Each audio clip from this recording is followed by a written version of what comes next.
Welcome to Sheet Leveler.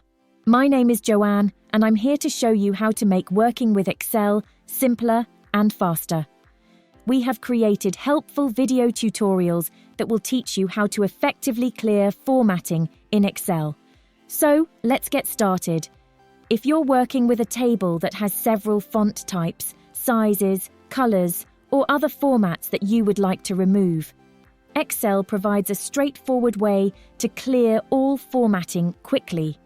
To start, choose the area that you would like to remove formatting from.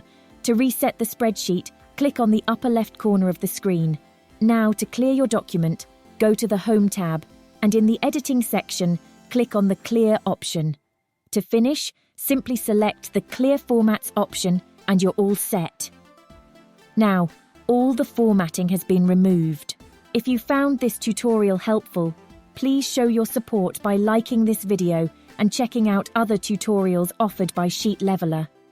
Not familiar with Sheet Leveler yet? We'd be delighted to have you join our online family. Just hit that subscribe button and you'll be all set. Thanks for joining us, and we'll see you soon in the next tutorial.